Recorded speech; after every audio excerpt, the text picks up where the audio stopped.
هذا عقيدة أهل السنة. This is the belief of Ahl Sunnah. Iman and righteous actions. It's not just a concept that I believe, as some of us Muslims may think that as long as you just say I believe. It's far deeper than that. Real belief of Ahl Sunnah is that that belief begins to profess, begin to be shown, begins to be implemented, that you're trying to live a life of a believer. That's the other concept of faith that you find around us, that I'm a Christian, or I'm a Jew, whatever it may be. It's a personal relationship. That's what some Muslims are falling into, that Islam is a personal relationship. It's not a personal relationship. Inside your heart, when you're standing in prayer, it's a personal relationship. But coming to the masjid is a testimony of faith. Whoever visits the house of Allah subhanahu wa ta'ala frequently, testify that person has iman. Man salla bardain dakhala al-jannah. Whoever offers the 2 cold prayers enters paradise. The 2 cold prayers being Salatul Fajr and Salatul Isha. Read through all the hadith in great detail. What do you find? Wajabat lahu al-jannah, adman lahu fil jannah, lahu al-jannah, ghurisat lahu fil jannah, lahu fil jannah.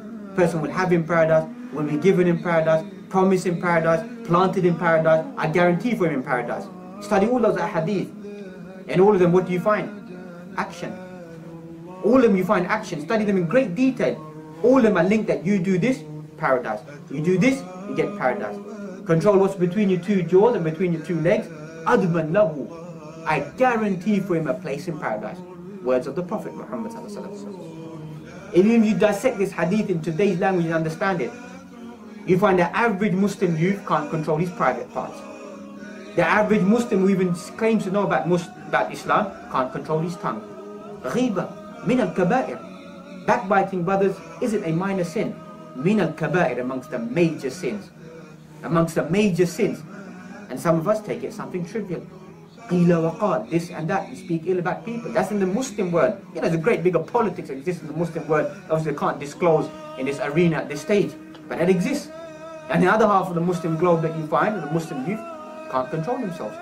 So whoever is able to control that small amount of flesh in both areas, guaranteed paradise. Action, life of perseverance, of control, of commitment. Thus Imam Nawawi highlighting that those obstacles that surround paradise are what? Firstly, he highlights ijtihad fil ibadat, striving in actions of obedience.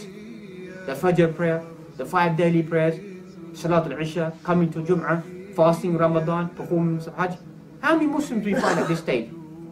Talking about great big causes, etc. Come to Salatul Fajr. Simple question, ask them. Muslims get so excited. Tahriq al-isba' fi tashahhud. How fast to move the finger in tashahhud. How to do raful yadayn, how to say ta'min khalf al-imam. Wallahi, these are the only things we've been stigmatized with. That's the only thing that we know. Is that all the da'wah of the sunnah is? Is that all that we know? Sallu kama ra'aytumuni usalli, the hadith in Bukhari, or kama qala sallallahu alaihi wasallam, pray as you see me praying. That becomes a mi'yar, that becomes a symbol. That's the only symbol that we know. That as long as you do these certain actions, you're qualified as a person of sunnah. Kalla. Total misunderstanding. You make a critique of those people, but those elderly individuals come to Salatul Fajr, you find them there. You find them there, and where are those young youth who are talking about the return of Islam, the renaissance of Islam, the resurgence of Islam? Salatul Fajr, where do you find them? Sleeping in their beds. That's a reality. Great dreams, but can't even stroll out of their bed and come to the masjid. And they talk about big achievements.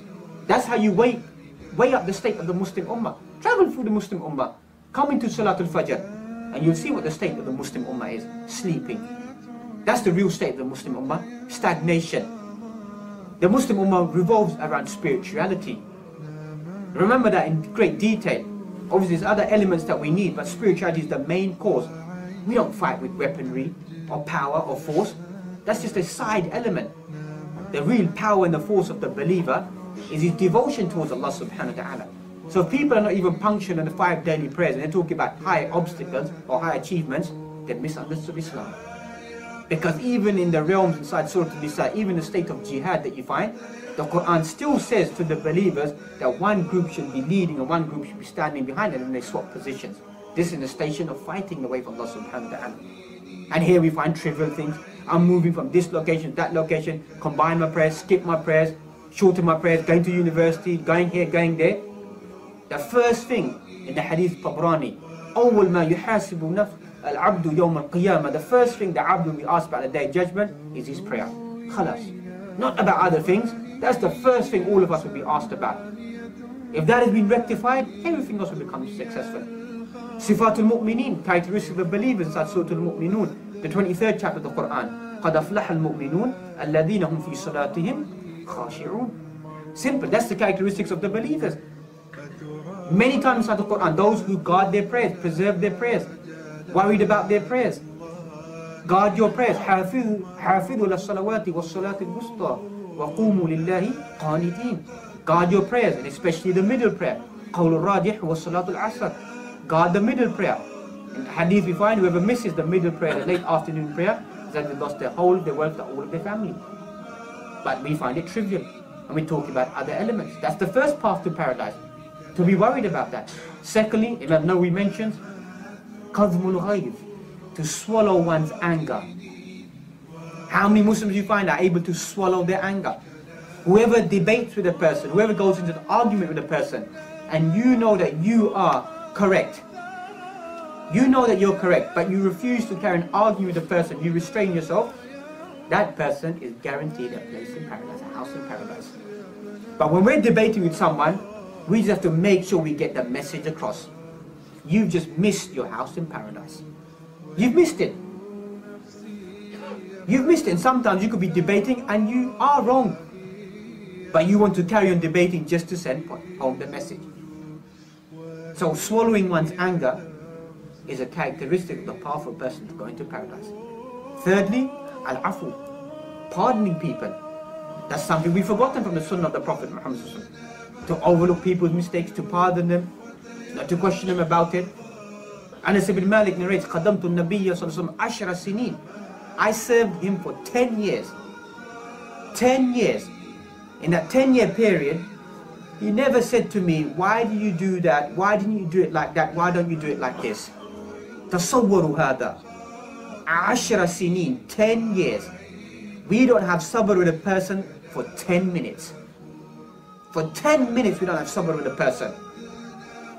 He had 10 years of being in the suhbah of the companionship of the Prophet. He never saw anything. Never questioned about what he done. Could have been doing it wrong. No problem. Forgiveness, to pardon humanity. Something we forgotten. That is a path to paradise. Fourthly, we find as-sabr an ash-shahawat, to control yourself from temptations which are presented in front of you. Any powerful temptation that comes in front of you, have sabr, patience, to not fall into temptations. As we mentioned, temptations are a path that leads you towards Jahannam. So this is all the path that a person needs to begin to think upon. That in this journey upon this word, that I need to begin to follow the path of the people of paradise.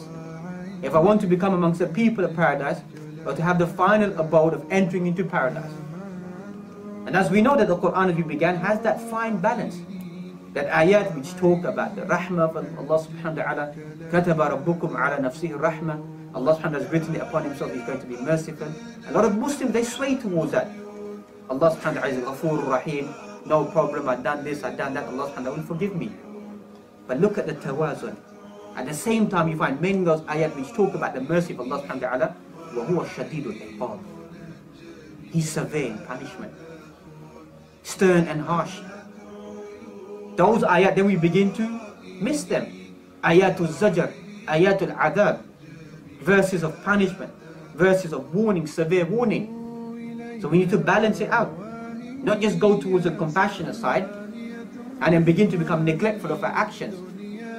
So that's why we need to find that balance, focusing upon both ayat. That's the Prophet Muhammad mentioned. If you knew what I knew, لَضَحِكْتُمْ قَلِيلًا وَلَبَكَيْتُمْ كَثِيرًا. If you knew what I knew, you would laugh seldom, you would hardly ever laugh, and you would weep often. Because remember, the Prophet visualized both paradise and he visualized the hellfire. He made that journey through them. And even whilst he was on the earth, paradise was exposed to him and he went forward to grab a bunch of grapes or the fruit that was presented in front of him. In this dunya was shown to him. Likewise you find the Isra, the night journey that he made. And then he took a step back. And the companions asked him, "You done a strange action today?" He said, "The reason I went forward is because I wanted to grab some of the fruit of paradise, presented to me right in front of me. And when I went back, a strand of fire was being presented in front of me, so I went back trying to avoid the fire. So he mentioned that I've got that certainty about the return of paradise and the punishment. And as you find, وَاسْتَقِمْ كَمَا أُمِرْ, the verses at Surah Hud that we find in the 11th chapter of the Quran. And even you read the signs of this surah, it is mentioned شَيِّبَتْنِ هُودٌ وَأَخَوَاتُهَا. This surah, 11th surah, and other the sister surahs you find, has made my hair go grey. Study these surahs, what you find inside them. Talk about ayat of adab, of punishment, return to Allah subhanahu wa ta'ala. Imam Suyuti in his tafsir al-Durr al-Manthur highlights, after this verse came down, وَاسْتَقِمْ كَمَا أُمِرْ, remain steadfast as Allah subhanahu wa ta'ala is commanding you to do so. فَمَا رُؤِيَ ضَاحِكًا sallallahu alayhi wa sallam, was never seen laughing in his life ever again. Never seen laughing again. When the command came to remain steadfast. And when the Prophet Muhammad would laugh, he would just smile, or very rarely would open his mouth. Today we laugh with our mouths fully open like donkeys. That's what we do, laugh like donkeys, like animals. Because life for many of us has become enjoyment. For many of us Muslims, that's all that life is about.